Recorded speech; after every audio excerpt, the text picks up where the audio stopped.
recording? Yeah. I just have to check.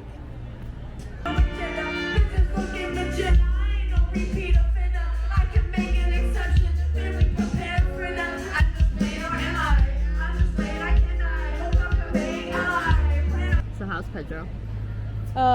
Primo, my cat. Yeah. It's fine. He just turned 8. My cat just turned 8 years old, and I need him to stop aging because I'm going to be a mess. He's still just a baby. He is still just a baby. He's an annoying little baby, but I love him. Yeah. Yes. Yeah. And happy 1-year anniversary. Thank you. It feels like it's actually been a lot longer than 1 year. Okay. To be honest, like, I just feel like so much has happened in the last year that, like, October last year when we were doing this, it just feels like that was like 3 or 4 years ago. A lot of stuff has happened. So much. So much. Like, personally and, like, just in the world. Yeah. You know? That's true. A lot's happened in the last year, but... It's definitely gotten hotter. And, except for today. Yo, it's nice today. It's very nice. It's nice today here at the corn maze. It's not, you remember that other day we went out and there was no wind? Yes. We went hiking at the hottest part of the day. and felt not one tiny breeze. Mm-mm. Not one leaf was rustling. No. And it was a lot. And now it's brisk. Brisk. As you described. It's one of my favorite words. I love it. Brisk. So what has been going on this past year besides it getting hotter and besides it feeling longer than it should have been? Well, I mean, lots of good things have made it seem like it's been a long year. Let's see, we did this in October last year, which is why now it's the 1 year anniversary. So things that I did, I went on my first tour for Landing Cube. I opened for Landing Cube in a few cities.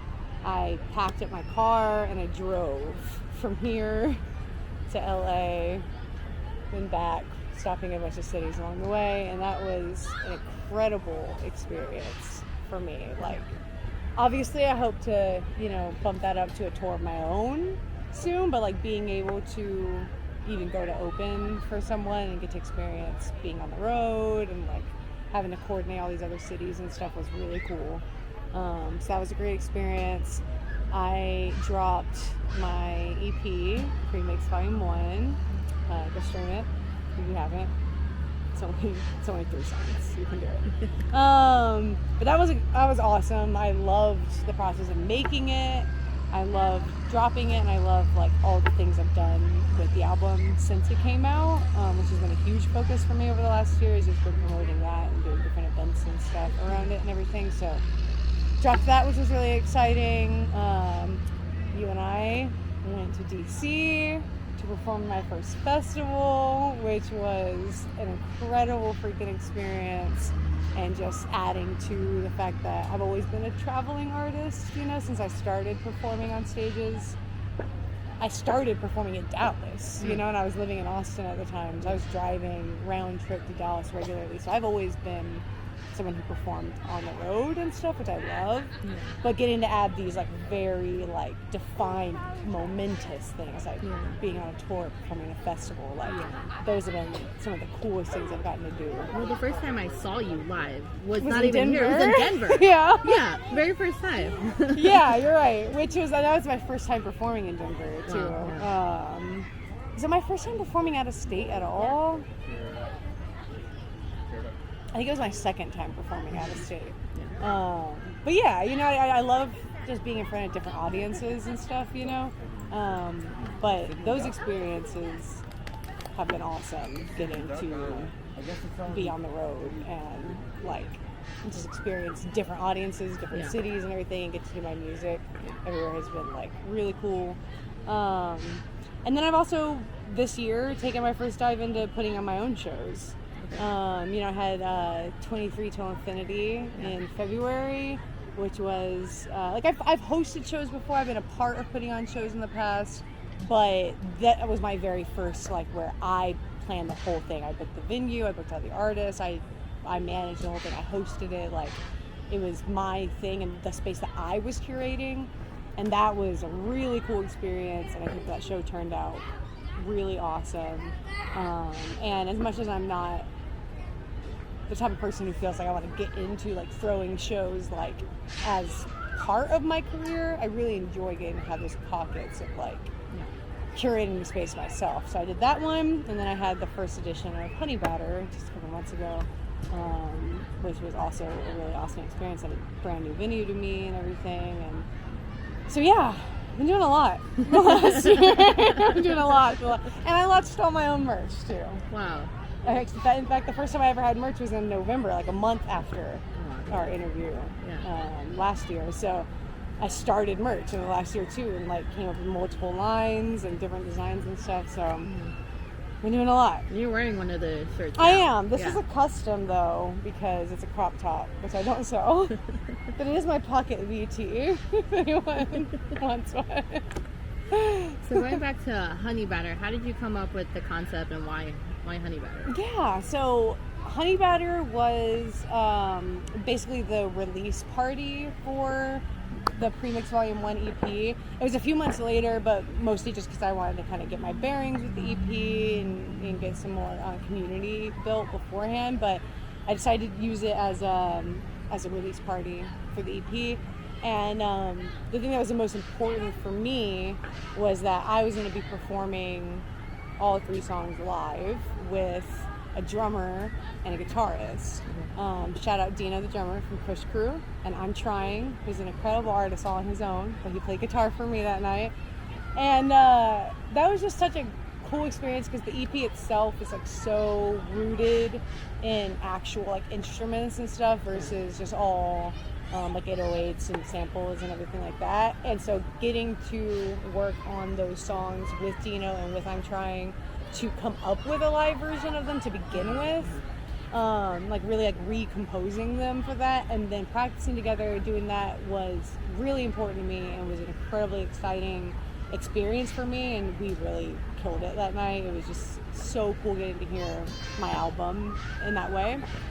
But along with that dream that I had with that, I really wanted the rest of the show to be focused around all the coolest elements of live music. Yeah. Because I feel like we get so into this routine with local shows of like, it's an artist with a USB and they do their 3 songs, and an artist in the USB and they do their 3 songs, and an artist and it kind of all seems to run together, which is unfortunate for the artists and the audience. Yeah. I feel like no one's getting the full picture of like what live music can be. So that was really important to me with the Honey Batter show, was that everyone that I booked was going to have some sort of element or some sort of stage presence or something that made them a really great live performer. And so I got artists who were going to do live beat sets. They're going to be mixing right on stage. I got other artists who were going to do some live instrumentation as well. And I just picked a handful of artists that I thought really exemplified what live music can be when you really put that extra effort into not just reciting the same songs you've been doing every week, you know, but like really that extra oomph. And everyone really showed out. It was so freaking cool to see everyone go up there and like just take it that extra step than they do on their regular performances, you know.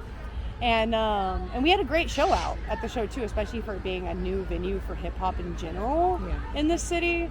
They'd only ever done a couple hip hop shows ever before, and they were kind of tentative about it, but getting to bring this audience out of people who appreciate live music, and then a group of artists who really exemplify what being a musician can be, created just this really awesome atmosphere the whole night, and I think it was super successful.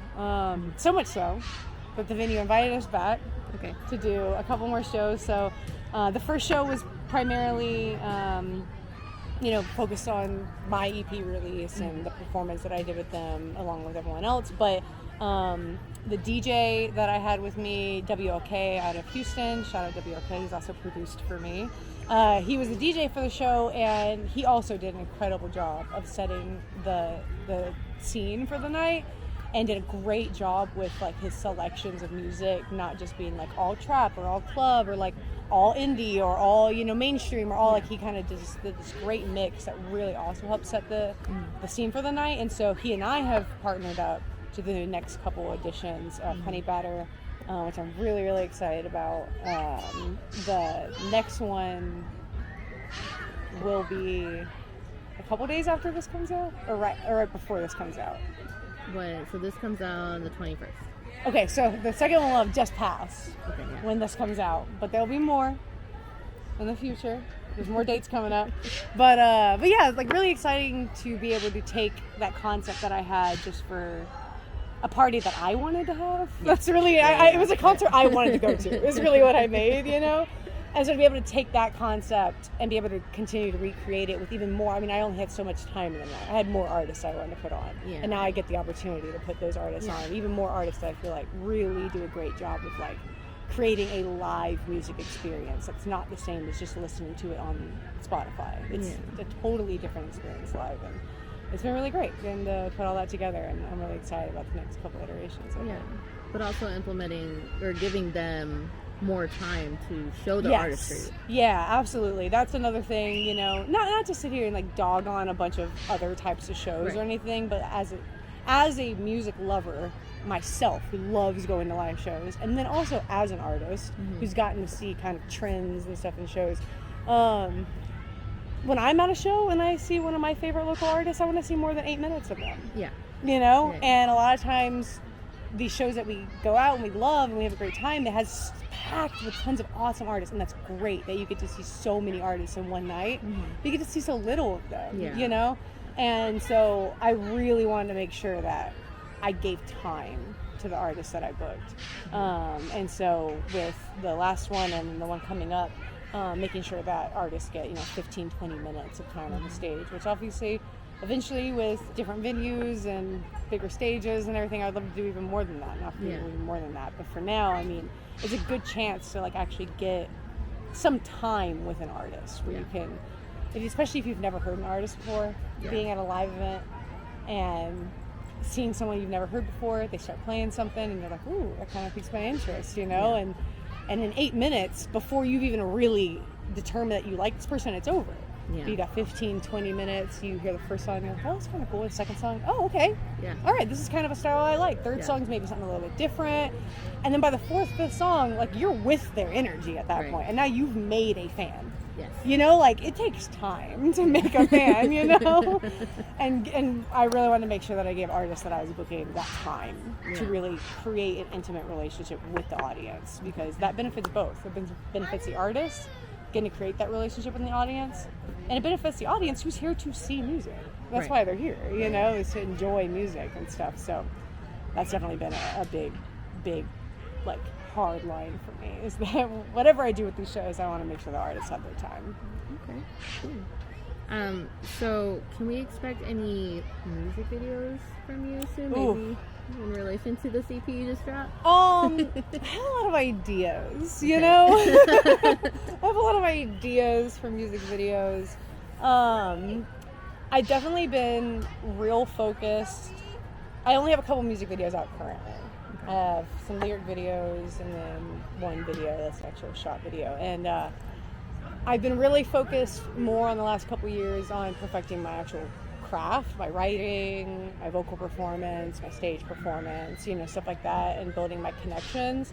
So I haven't been super focused on visuals. I am definitely a creative person, and I come up with ideas all day long, for what great visuals could be. But in truth, I haven't found the right team of people yet. Creating visuals is something that I am fully aware is not something that I can do completely on my own. I have a lot of talents, but all the things that encompass a great video, because it's not just point and shoot and post. There's so many other things, having a keen eye for shots and direction. And I want to have a team. I want to support other artists in the visual spectrum, working on projects with them. And I've worked with a few people that I've had great experiences with, but nothing that's like landing where I want to go with what my visual presence would be yet. And I think I'm just waiting to find the right team, to find the right, ideas, and have the right budgets. But you can definitely expect visuals from me. Visuals will be coming in one way or another. But I don't have anything currently planned on the horizon. But just know that because they're not planned yet, that means that they're going to be great when they come, because it's all this leading up to it. Yeah. But yeah, one day. How has your experience with just making content in general been recently? Because I know you kind of went on to making reels and going on TikTok and stuff like that. So what has that experience been like for you? Yeah, it's What's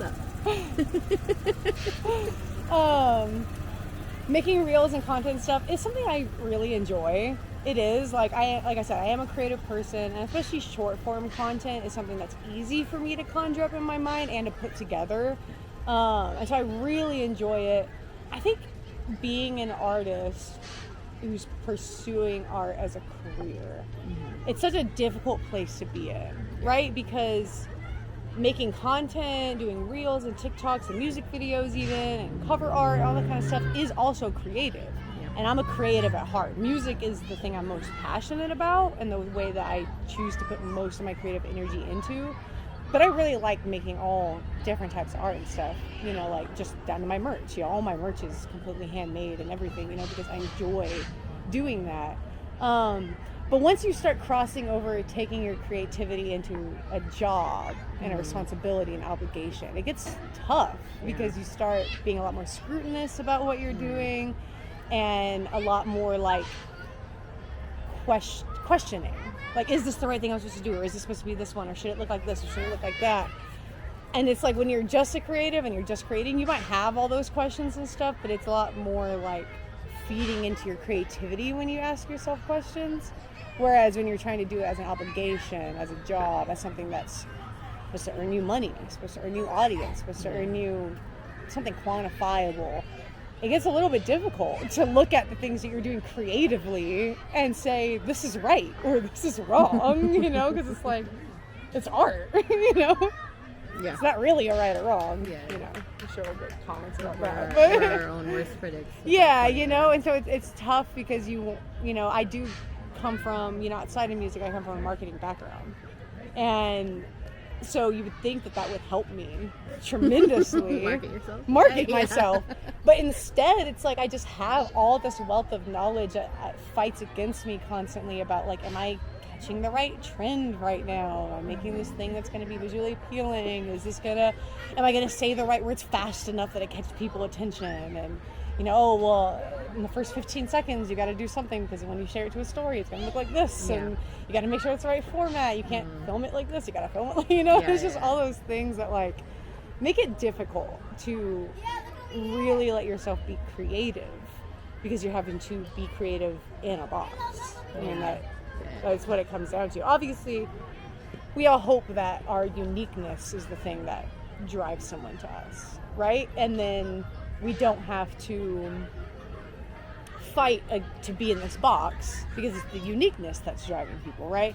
But that's not the case for the majority of people. It's just not. It's great when that happens. But in reality, it's working on these things that will put you in front of someone that then will recognize your uniqueness and want to celebrate you for it. Yeah.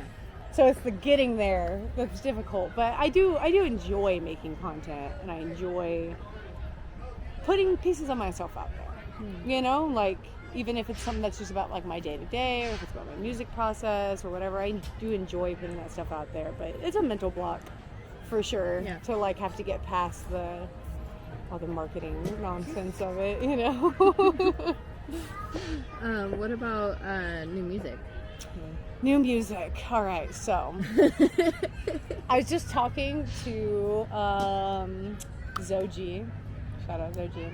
The other day, and $100. I was talking to a few people about this the other day that I am entering my season of collabs. Oh man! I am entering my season of collabs, and because I've been so focused on solo music my whole life. Yeah. Up to this point, I've done a couple collabs before, but up to this point, my primary focus has been solo music and really defining my style and, like, just getting to a good place where I feel really confident in my writing style. And I really feel like after the last EP, I feel like I just reached a new kind of level for myself with writing and attitude and tone and everything. And admittedly, and to anyone watching this who's on this list, I'm sorry, But I got a long backlog of collab requests. I have just this long ass, with beats and everything already assigned, like ready to go, a long list of people waiting on me to give them a verse, which is a great problem to have. I'm so blessed, you know, like I'm not complaining that people want to work with me, you know, but like I've been, you know, on my own, doing my own thing, working on myself, not really in the right headspace, you know, a million excuses.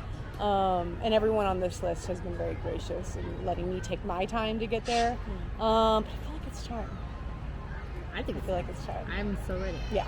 After Prix Mine Volume 1, I feel really confident, and I feel like there's been a great reception by everybody to that EP, and there are certainly more solo projects to come.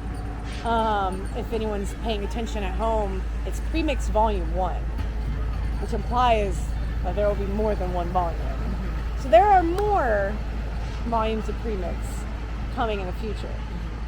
But while those are working in the background, I'm entering my collab era. Okay. I have a couple that I've already finished that I've sent off to people that are working, and then a handful more that I still got to write, and then a short list of my own of people that I want to work with that haven't reached out to me yet. So you can expect at least a bunch of singles, you know, over the coming months, if not some sort of short form project of like a group of collabs, you know, like, you know, Being Friends, The Hive, whatnot. Being Friends, The Hive.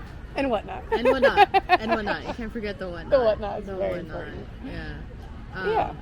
You said that there's gonna be more volumes. Is there gonna be more chapters?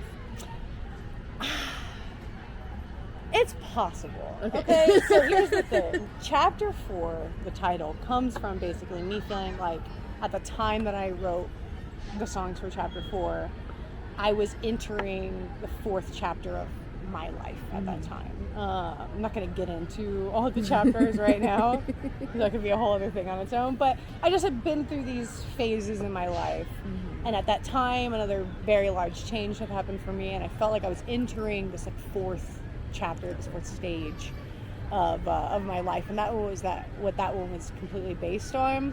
And so I don't expect to stay in chapter 4 for the rest of my life, you know, God forbid. That would be a nightmare. Yeah. But I do, so obviously I expect to go on to further chapters. Now, whether I decide to like commemorate any of those chapters with an additional EP specifically in that format, I don't know. I think it'll depend on the chapter. Yeah. Because chapter 4, the start of it was a big one for me. Yeah. And it was something that, you know, I just felt like needed to be. It was almost like I was like kind of honoring the last 3 chapters and setting my foot forward for the next one, you know. And so there'll be other phases I go into in the future that aren't as monumental, but there'll be other ones that are, you know. And maybe that'll be time for me to commemorate them again. But no current plans, because I don't know what chapter 5 is. I don't even know when it's going to come. It could come tomorrow. So it could come in 6 years. They're just so different vibes. You know, when you listen to chapter 4, when you listen to Premix Volume 1, it's like seeing what goes on inside your head, but also what goes on inside your head on the other half. You know what I mean? Like, hey, you're deciphering what goes on inside my head better than I do.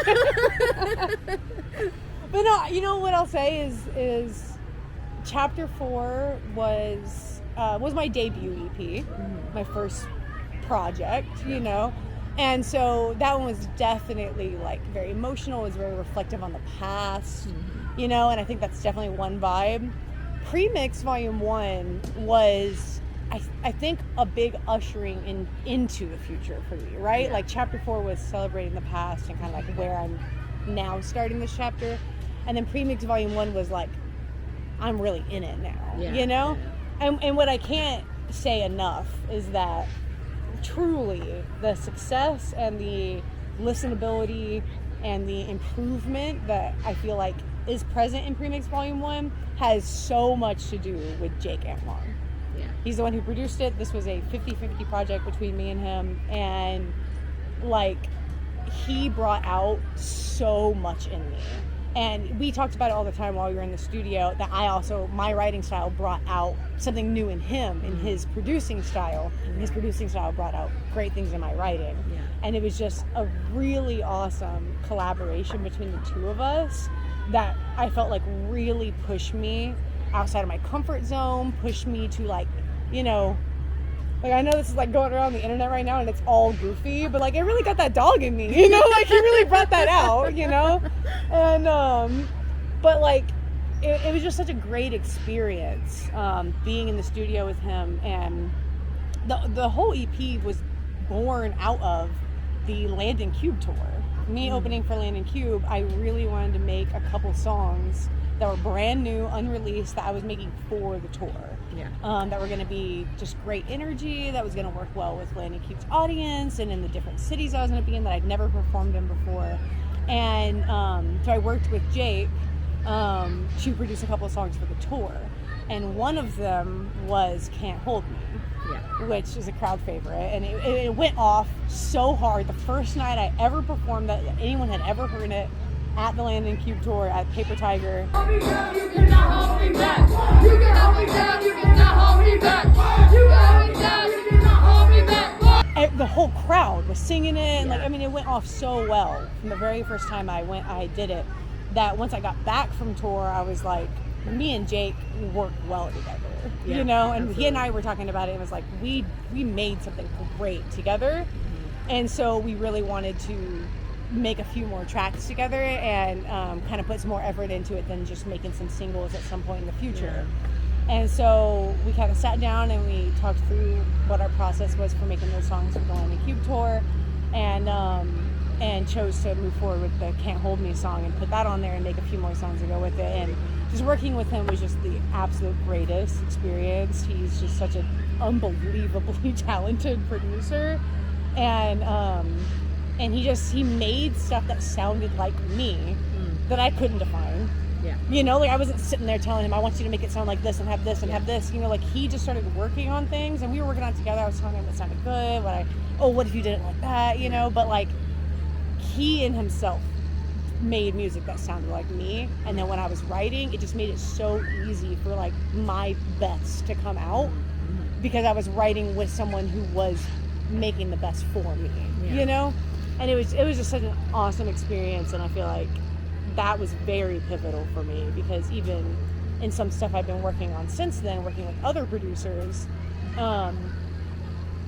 it's like that was a turning point. It just like flipped a switch and helped me find that little bit more oomph that I needed, and now it's there. So even when I work with other producers and stuff, it's there. But Jake really he really brought that out in me, and it was a huge difference for me. So great experience for sure.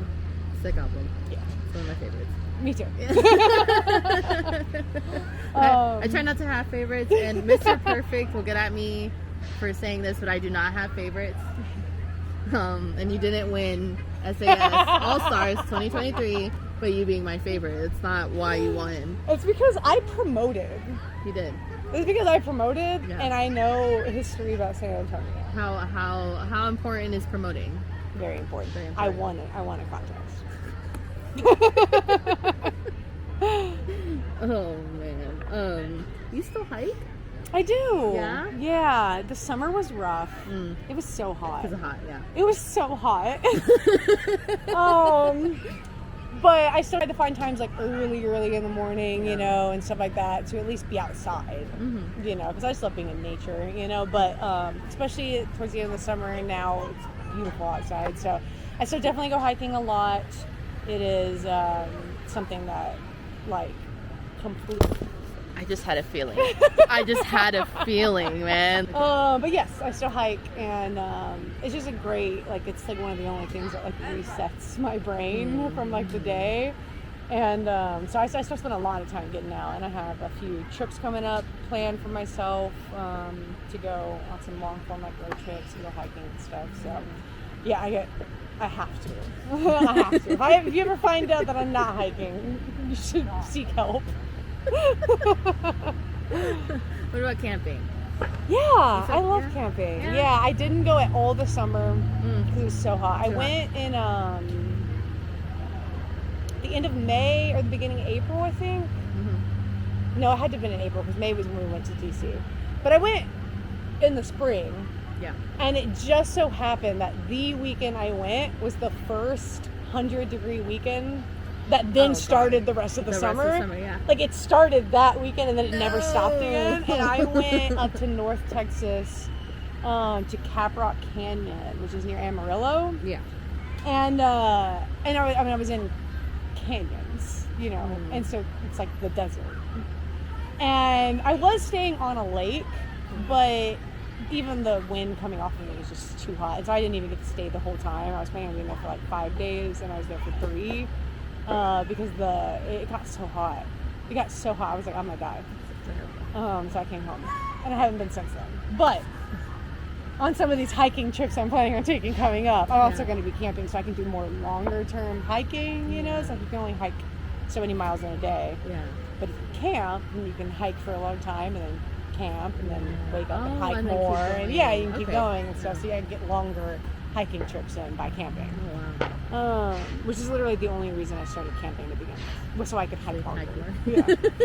But I just started camping like 2 years ago. Oh, wow. Yeah, and it was for the sole purpose of being able to hike longer.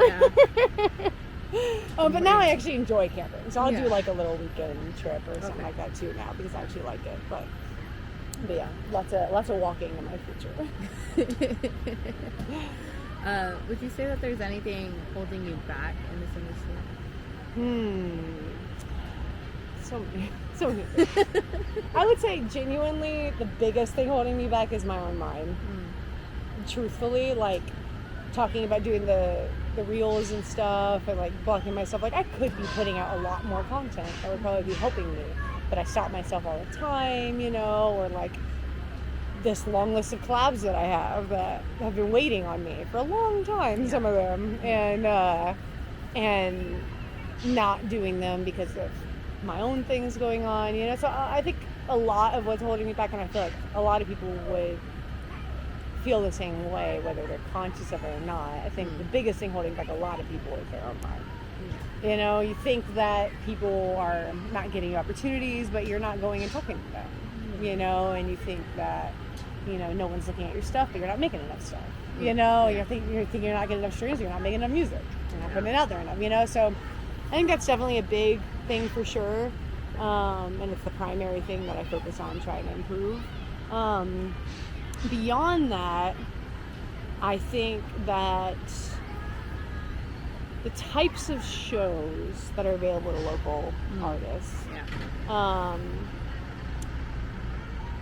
do hinder. I feel like they hinder me. I feel like they hinder other people too.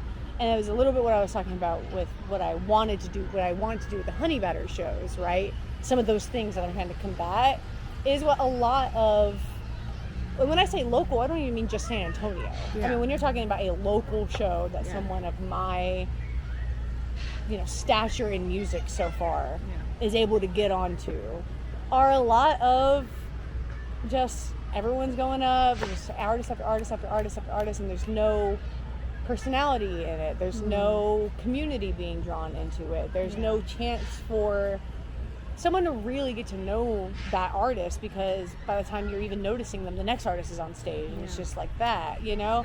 And a lot of these shows too are not very curated. It's anyone who can make it on that show will be there, and so then you end up having a show full of like trap and club, and then boom bap, and then lo-fi, and then R&B, and then singer-songwriters, and it's like, who's the audience for this that's here to listen to all these different types of artists? Yeah. You know, because when we think about what a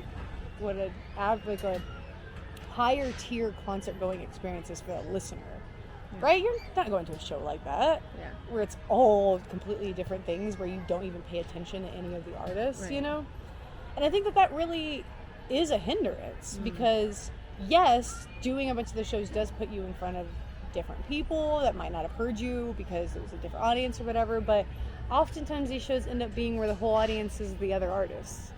Yeah. You know, the whole audience is just other people in music that are in the city, or the same people that go to every show every time. And I want to be very clear. I still love those shows. I Right. still perform those shows Yeah. every time. I still go to those shows as a music listener, and they have their place. But it feels like that's all there is. Is just that type of show, a hip hop showcase Yeah. that doesn't actually give the artist a lot of time or opportunity or space to be their full selves and really capture an audience that is there to hear what they are doing. And then as the listener, it's impossible to keep up with every person that's on a stage. Yeah. And to really like develop a relationship with the person that's on stage, which at a good show, you should be able to develop a relationship Yeah. with whoever is on the stage every single time. Yeah. You know, as a music lover, I'm able to do that when I go to higher caliber shows, you know? And so I feel like a lot of what's missing in these is that opportunity for an artist to really establish themselves in a moment. And that's the majority of shows, and not just in San Antonio, not just in Austin, not just in Dallas, not just in Houston, not just in Phoenix, not just in LA, not just in Denver, not just in Florida, not, like everywhere that I have gone to is this type of show. And it doesn't provide all the opportunity that a lot of people think that it does. Yeah. And so I think that could be easily resolved by more people who throw shows, really trying to think of your show now at the local indie level as a stadium show. Right. What would a stadium show be? It would be a headliner who has something performative. Like they have rehearsed this performance. It has maybe props or other people or lights or something. There's something going on that makes this a performance. And then there's a people who are within that same realm of music that are a good opener for that person, opening for them. A few, not like... Yeah, a few. Yeah. But each of them gets good time, you know? And that time might be, 15 minutes and then 30 minutes and then 45, but they just get time, you know? And then once you have this curated show, making sure you do the promotion right, to like make sure that people know that this is a place where if I'm interested in that artist or I'm interested in this type of music, this whole thing will be for me. And I'll be able to go and find new artists, and I'll be able to go and have a connection with someone on stage, you know? I feel like that's where you gain quality community. And I feel like shows now, and not just shows, social media, labels, shows, all that stuff is focused on quantity over quality. You can go and do one of these shows and perform to 50 people, but 50 people who didn't care about you. Right. Where you could go to this other show and maybe perform in front of 20 people, but every single one of them went home and followed you on Spotify and downloaded your EP and bought your merch that night. I'd rather have the 20. Yeah. And so I feel like that's been the biggest hindrance for me outside of myself, as far as something that I can't control, is just the opportunities to put myself in front of people who have not seen me before and then develop a connection with them. But that's why I started Hit Me Better. And that's why I did the 23 Till Infinity, was because I was lacking that type of show. And so I decided I would just make it. And I can just only hope that, other people start doing that too. Not like I am the way, like the way I do shows is the right way to do it. But I hope that the community and then the culture changes a little bit to make the emphasis on real connections between music listeners and music makers. Right. Rather than just trying to knock out as many shows as possible, So Does venue also have an impact on that? Yeah, most definitely. It's tough, especially when you're coming up, because you could have some cool venue that has great sound and great visuals, and the owners are great, and you can do all these cool things, but it's like on the outside of town, and if you don't already have an audience, no one's going to drive out there, But you have a spot like Hondros on the St. Mary's Strip, right in the middle of a bunch of really popular bars, and people come in there, and they come in there to see any kind of music, because Hondros does they do screamo, they do country, they do rap, they do, and so you get an audience in a place like that that's used to different kinds of music, and so like getting stragglers to come into a show definitely matters with location, like actual geolocation, Yeah. but the venue matters too. It matters that the venue has good sound. It matters that the venue has screens or something you can do a visual on. It matters that the venue has, you know, a bar staff that, you know, is great, you know, and stuff like that, because you could put together the greatest show ever and some people won't go because they hate that spot. You know? Yeah. And that happens on a big scale too. Yeah. You can talk about stadium shows, you know, Yeah. large scale mainstream artists that people will be like, I love that artist, but I hate going to that venue. You know, and it happens at every level. I think it has more of an impact when you're so small. Because it's like, okay, yeah, people might hate that venue, but they love Beyonce. They're gonna go to that venue for Beyonce, you know. But if it's like a local indie artist that they know that they can see next month somewhere else, I'm not gonna go to this show because I hate that venue, you know. So it's a little bit of give and take. It's like a weird balancing game to play. What attracts you to making music? Ooh. Well, look, I've been making music pretty much my whole life. Like, I started like learning instruments and stuff, and then like making my own songs, as rudimentary as they were, when I was 8. So like, music has been a part of my life forever, and I think the biggest thing that like attracts me to music in general is just like how powerful music can be emotionally and mentally. Like I mean, there are studies and studies and studies on the fact that music changes the brain. Yeah. It does things to a person. It can be healing. It can be damaging. You know, like sound makes a difference physiologically, you know? And I have seen that in my own life. Like, from a young age, through all the things I've been through in my life, like music has always been a part of every single thing I have been through in my life, and it's been a healing force for me, and it's been something that's helped me through a lot of things, and it's been things that highlighted certain things in my life. And so music itself has always been important to me. And so then once I got to the point of like wanting to create my own music, you know, it just naturally became like an expression. You know, like I already have this emotional, mental connection to music because of the way it impacts me. So then when I start thinking about making music myself, it's like, wow, I can put all this emotion and mental and everything back into the music too, and it can be just as healing as listening to it. Sometimes even more, because it's specific to me. It's my feelings that I'm feeling through this music versus hearing a song made by someone else that I might connect to, but they wrote it thinking about their own situation and their own things, you know? And so being able to express my own emotions and my own things that I was going through music is like the primary reason why I started making music at all. And like I said, I've been making music my whole life, and I started doing rap specifically when I was like in middle school. But I didn't start putting music out or doing anything with it until 2020. Yeah. And so the thing that really drew me to it then was just like feeling like the stuff that I'm saying and the stuff I'm going through, I know other people feel and go through too. And putting the music out felt like, on one hand, just an accomplishment, you know, like just like a thing to check off, you know, like, oh, I love music, I want to be a musician, I want to have something to do with my music in my whole life. And so putting music out and being able to pull up Spotify and sing my own music is an accomplishment, which is awesome, right? But then beyond that, it was like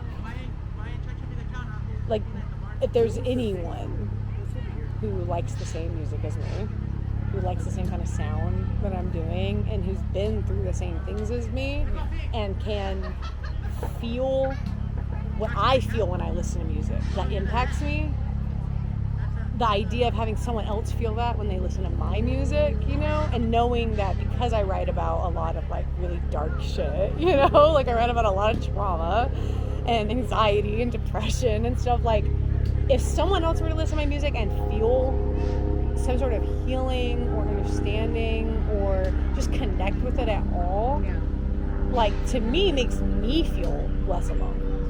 you know, and more like this is a thing that people go through. And I have been so tremendously impacted by music that I have listened to, that the idea of someone else being impacted by music that I make because we've been through the same things, and I might not ever meet this person, you know, Right. they just find me on Spotify and I impact their day, was just like this, it's just like a feeling that felt really desirable to me, to be able to like impact anyone, you know, with the same type of way that music has impacted me. And I've been very fortunate to like have a number of people, including you, tell me like the impact that my music has had on them, and that they really feel something about the types of things that I talk about, because they've been through the same things and stuff like that, and that like just like I could never perform again and that would sustain me, just knowing that like anyone has listened to my stuff and felt like, damn, like someone else has been through this and they understand what it feels like, you know. And again, like I said, it just makes me feel less alone in what I feel, knowing that like, It's over like here. I wrote I'm gonna about go get a line. something like really deep and personal to me, and then someone came and said I connected with that, and it's like, okay, you feel that then too, you know. And it's just, it's a sense of community that can't exist in any other way. Just making friends, just being part of your like physical community, just like family, just, you know, like stuff like that. Like this is just a whole other thing. You know, having that connection through music, because music is just like, it's crazy. Like the impact. Genuine. Yeah, Yeah, definitely. Yeah, for sure. I guess compared to listening to songs about drugs or, Which is like you fine know, too, yeah, you know, and I'm sure I'll have those songs too at some point in the future, you know. But because that was I don't put your business out there, but could have or was a part of your life. Yeah. You know what I mean? Yeah, Like, and that's the thing too, is I do expect at some point to make more music that is more on the fun side.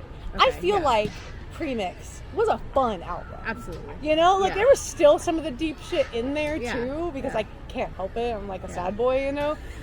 So like everything I say has to be sad boy material. Yeah. But I tried to really have fun with it too, and really Yeah. like unlock that dog in me. You know, the previously mentioned dog inside of me. And so I fully expect to like have more singles or even more projects in the future that are that fun side of it too, Yeah. and that like talking my shit and like, Yeah. you know, Yeah. all the like bravado of hip hop, you know, Yeah. that's like I'm the greatest, and you know, I fully expect, and I have a handful of tracks with Class Project that are right in that vein. Yeah. You know, it's certainly not my primary focus as an artist, because like I said, it really is like that therapeutic value to it that is the primary thing for me. But I do have some desire to get into some of my past, my music at some point in the future. Just title it "Sorry, Mom." Yeah, You know, that's the like- thing. That's the thing. Is like not everyone needs to hear all that. Yeah. You know. Yeah. But we'll see. Yeah. We'll see where it goes. That'll be exciting. So, is that message of like, you know, not being alone, or you know, or how transparent you are with what goes on within you? Is that a message that you do plan on continuing? I think that's what you said earlier. Like, Yeah. you know, apart from all the fun stuff, this is gonna be like a general message, like, hey, I'm here. Yeah. Like, hey, you know. Yeah, no, most definitely, because like ultimately, like the songs that y'all get on the streaming services, like a fraction of the songs I'm making, right? Yeah. And truly, because like writing is therapeutic to me. And you know, I also go to therapy, and I also have other avenues in my life to help me with the things I'm dealing with. Yeah. But there's nothing like writing music in a therapeutic way. It's a whole different form of getting it out, you know? And so I don't expect myself to ever stop writing about the stuff about those kind of themes and things, because they are important to me, and they are a part of me, you know, no matter how much better I get, that those things will always be a part of me, you know, like the things I've been through, and things that I feel are always going to be a part of me. And so I don't expect to ever stop writing about them because they're still deeply ingrained in me. And then, like I said, I mean, I feel like some of the best music out there, not mine, but like just some of the best music is music that is like raw emotional, but like it's not something that you put together because it rhymed and had great rhythm and like went with this beat and like was on the topic of something that's happening right now, which is all also great. But like the stuff that really gets me in all these ways, I've been talking about how sound impacts a person. Like the things that really get me are the things that are like raw emotions and like things that people have really been through, whether that's positive or negative. It doesn't have to all be negative, but something that you've been through and now you're trying to express it musically. And so that's always been what writing has been for me since I was a kid. I have always written dark shit and like talked about things that I was feeling. And so I can't imagine, you know, even I used to do slam poetry. Oh, that was the same type of writing. I used to do just creative writing, you know, like short novels, creative essays, stuff like that. Oh, that was some dark feelings and stuff like that. So it's always been my writing style in general. So I can't imagine that would ever go away. Plus that it is like what draws me to music the most is like that raw kind of feeling coming out through sound. So I definitely expect my music to always be have like that trauma focused, anxiety ridden, you know, but and you know, unfortunately there will always be people with anxiety and depression and trauma. That's true. Unfortunately, yeah. But there will be, and they need music too. Yeah. You know? There are a lot of happy sounding songs with those dark underlying undertones, you know, and going back to how you and Jake brought different sides, or brought like your own side out to one another. Are these collabs also going to challenge you to make a different sound or to bring out more of you? Yes, most definitely, which has definitely been part of the block keeping them stockpiled this whole time, is that I love every single artist that I'm already planning on working with, and then plenty more, but like everyone has their own style, you know? And when I'm working on, you know, collabing with like someone else on someone else's song, obviously it's going to be more in their style or more on the topic of theirs or something like that, you know? And so some of them have been like challenging for me as I've started to write on them or listen to them or whatever, being like, what do I have to say in this song? If this is a song all about fast cars and drugs and going out and stuff, like, what do I have to say in that vein, you know? And so that's been the big challenge, is like finding a voice that is my own in those other veins. I don't think it's impossible at all. Like I said, I do have some tracks with Class Project that definitely challenge me, because most of that stuff is all like real like bravado and like, you know, oh yeah, I'm the greatest, and that kind of stuff. So like that was a challenge for me, but I made some great verses out of that challenge, you know? And so I'm excited for it. It's funny, it's funny not to like, you know, put too much secret info out or anything. But at a big studio lock-in session a few months ago, WLK was in town. He was producing, and he decided that he was going to make a very emotional, sappy, alternative rock song. And $100 happened to be in the room, and he wrote on that song. And if you know $100, he's like all flash and like I'm the greatest, and like and he's good in his vein. He's good in his vein, you know, like look good, smell good, fuck good, baby. Like come on, you know. And then to see him write on this super emotional song was, and he did so good. Like it was such a good verse that he did, and like that song's not out yet. And that's why I was like, I don't want to put too much stuff out because it is going to come out eventually. But like, it was awesome getting to watch him do something completely opposite of his normal vein, which is like funny. It was an additional layer of like fun to watch, because I have a track with $100 that he's been waiting on me to write on. He already did his verse. He already has the hook, the beat, everything. He's been waiting on me for a long time, and I'm sorry. But that was one that I was really struggling with because of $100 style and thinking like, how do I add to a $100 song? Yeah. You know, Yeah. because those are two very different veins. Even though he and I are great friends and we both love each other's music so much, we're very different artists. Yep. That direct correlation with him specifically really helped me to be like, okay, like I don't have to be so worked up about making my own thing fit into this other person's thing. I just need to write to what it is that they are. And I know I'm always gonna be genuine to me. I'm not gonna write something that I wouldn't write because I wrote it. You know? Yeah. But yeah, so there'll be more different stuff in the future for sure, but I definitely expect myself to stay in my vein of depressing shit for most of my career. So last time when we had our SAS, we went to the Botanical Gardens. Yes. So why did you choose the corn maze this time? Ah, look at it! It's the corn maze. I love the corn maze so much. I think it's a great activity to do with people for someone who is such a loner and really enjoys doing most things alone. Yeah. This is an activity to enjoy with someone. You're walking around for God knows how long, trying to find your way through. It's prime conversation time, you know. Plus, I just love kitschy like country fairs. They got a hayride. They got pumpkins. They got games. They got playgrounds for kids. They got pictures. It's a corn maze. Like, it's just, you know, they got turkey legs and they have beer. You know, it's just a great time. And, you know, this one in particular, the South Texas Maze in Hondo, is one that I grew up coming to every single year with my family. And then once I became like a teenager, coming here with groups of friends, you know. And I think it's like such a quintessential San Antonio fall activity that we had to. You any good at trivia? Well, I did win, you know, the SAS All-Stars. So, you know. That was trivia based, you know. It was trivia based. So I'm great at trivia when I know the answers.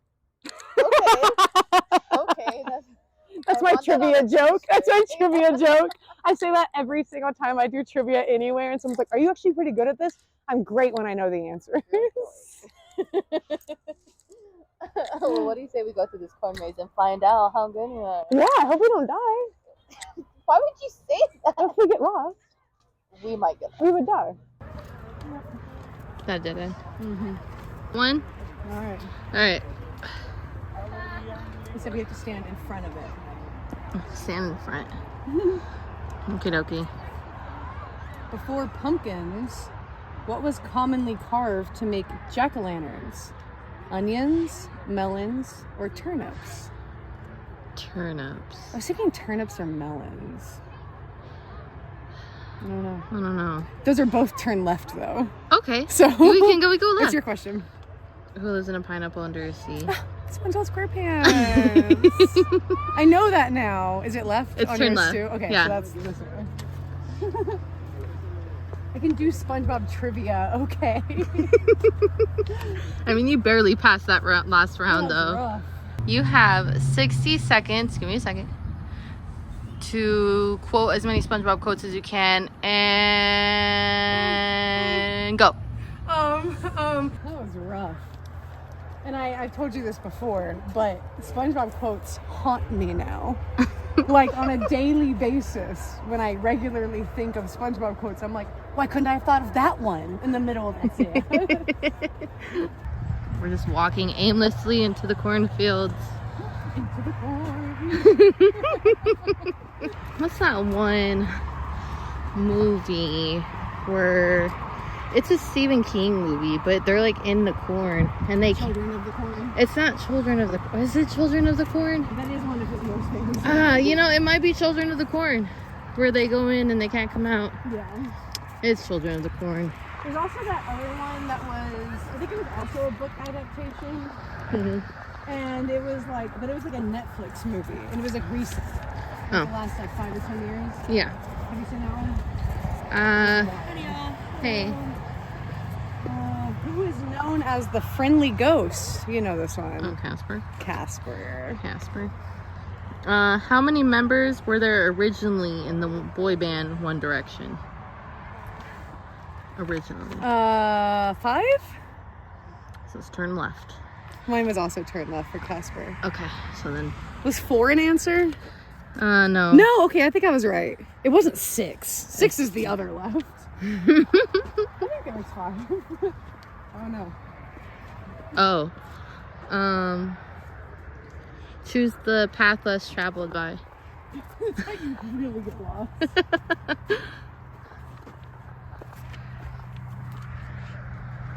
I should have let you know ahead of time that when I'm in like maze type situations, Yeah. I like to go possibly not the right way because it extends the amount of time we're in the maze. Okay. The reason we're here is to walk around in a maze, right? That's Yeah. the fun. Yeah, that's the fun of Like, it. why would we want to get through it as fast as possible? You're not wrong. You're not wrong. Although that would have creeped me out if it was like pitch black dark out here and these were actually like 9 feet tall. I'd be like, that bro. would be terrifying. Yeah. You're trying to kill me at this point. I wonder if there's like a really hard like corn maze that we could go through. You know? Yeah, I'm sure someone does like an advanced one. That'd be cool to do. See what they're at. Because the corn is so short. It's like it's cheating.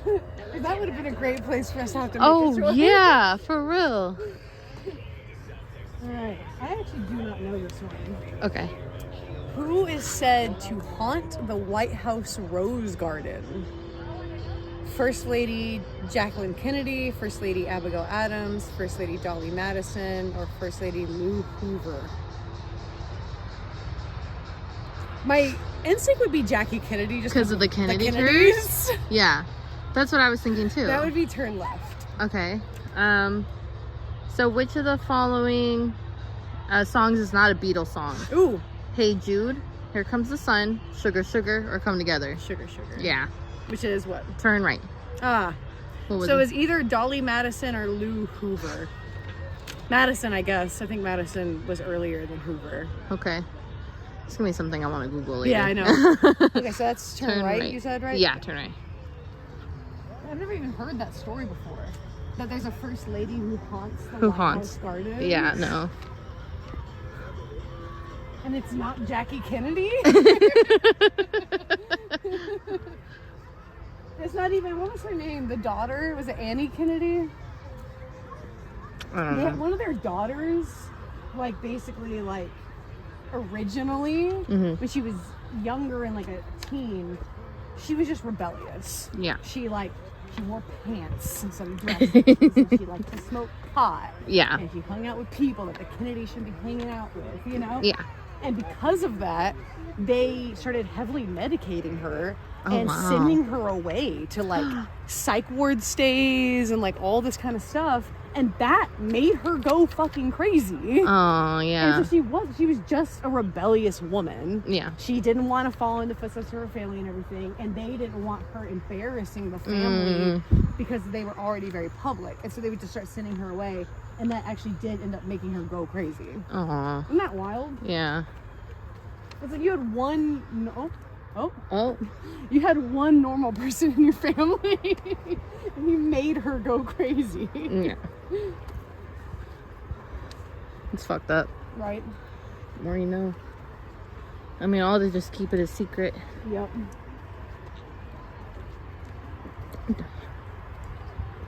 Different times. Mm-hmm. You know, I think you and I have talked about this. But I talked to my partner about this all the time as well. Which is like the idea back in the day that like there's a woman who had hysteria and the treatment was to just send her away to the sea. Yeah. And it's like, that sounds great. If every Yeah. time I get hysterical, if you could just send Send me me away away. to the sea, Yeah. that would be great. You know what? I would come back healed every time. Healed, refreshed, ready to go. I'm saying. Ready to be subservient to the patriarchy. Exactly. I'd be good, you know? Exactly. We need to bring those times back. Oh. Okay. All right. We did the maze it. got us. Yeah. All right. The maze got us. Okay. Cool. It feels good, right? We Yes. got lost in the maze. Yay, we got lost. Woo! Woo! Die out here. I was wondering why those people were walking the other way. I was like, it was gonna be a loop. Nope, they got us good. They did get us. Thank you for the koozie. It's really cute. Yeah. I was just thinking this was great for on camera too, so there wasn't product placement. Yeah. There's a Coca-Cola in here.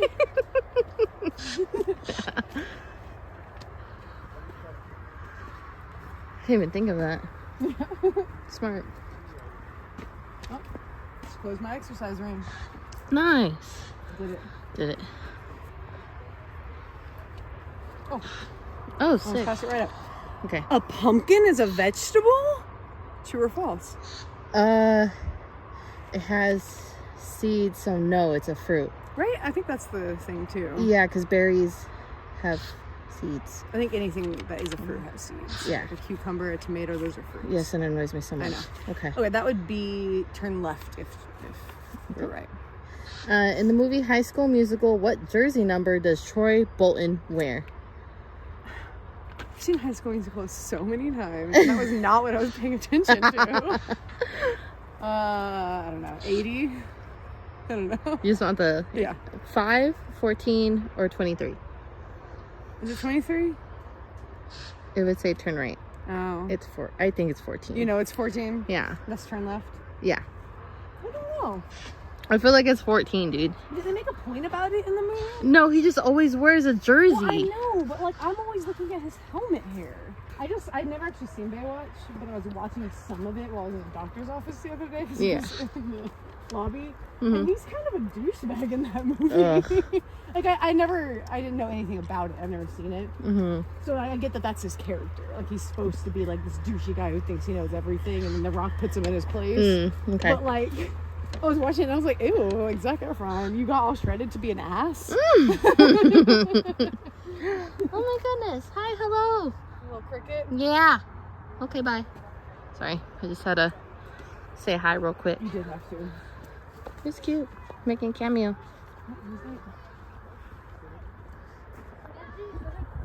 Oh, nice.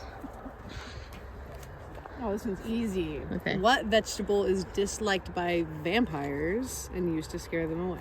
Garlic. Turn left. Dope. In the movie Alvin and Chipmunks, what are the names of the chipmunks?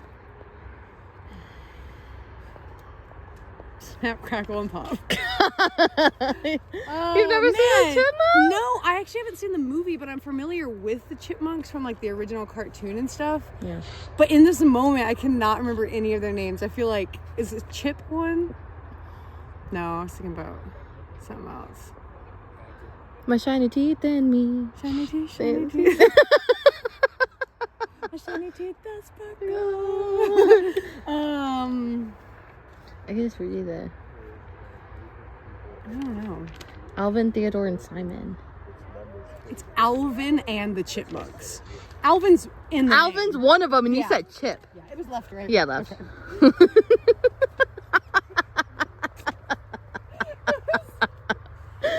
My brain was like, take something from the title, and instead of Alvin, I chose Chip. Chip. I should have chose Monk.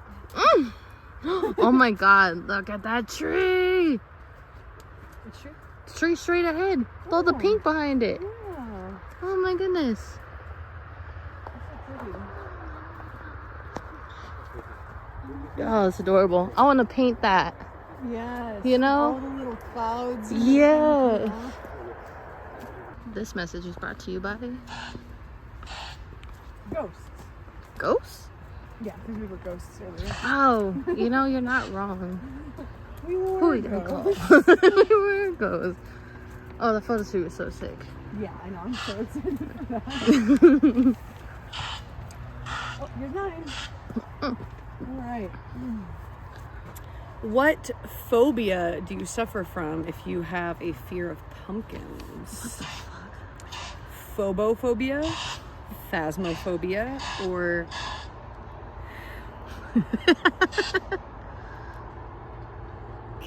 cucurbitophobia? I think is that one? Yeah, that one definitely has to be Cucurbidophobia. It's like cucumber. Okay. And then bidophobia. Bidophobia. Cucobidophobia. Cucobidophobia. That would be turn right. Okay. What number? 9? 9. What was the original host of the TV show The Price is Right? Give me the... Drew Carey, Howie Mandel, Bob Barker. Bob Barker. Turn right. One more to go. Dominated this freaking maze. I feel like they used to have harder questions. Am I wrong? Or am I just getting smarter? I think I'm getting smarter. Okay. Yeah. Yeah. That's it. Yeah, that might be it. I remember the questions the last time I was here 3 years ago, but I don't remember the questions from literally any other time I've ever been here. Yeah. And that doesn't mean that they weren't there. I just don't remember them. So it's like, and then when I did it last time, it was me and my parents, and so each of us got a different one. Oh, yeah. And I remember the questions being a little bit challenging, but it might have just been stuff that we just didn't know. Yeah. Like who haunts the White House. Oh, yeah. That's true. I feel like we're almost out. Yeah. We still have another question. Oh, it's right there. Okay, yeah. Oh, What the fuck? Fuck, Not no. like that. No. Let's get the last question. Get out of here. What is typically the most popular treat gathered by trick-or-treaters? Chocolate, taffy, or suckers? Oh, fuck. Well, see, my instinct was chocolate. Then there was Suckers. Are they different? Mm-hmm. Fuck. I'm It's gonna go gotta be- with sucker. You think? Yeah, well, no, I'm gonna say What's chocolate. yours? Okay. What did Cinderella's fairy godmother use to magically create her carriage? Pumpkin. Turn left. What was that one? Chocolate was left. Oh, okay. Yeah. Yeah. I almost said an onion, but I was thinking about Shrek. Oh, Shrek. Their Yes, carriage was an onion. Okay. Yeah. It's too bad onion wasn't an answer choice. know. Because that would have been like. And then I was like, oh wait, it's Halloween. Yeah. and It's a pumpkin. Okay. That makes more sense than using a Shrek reference.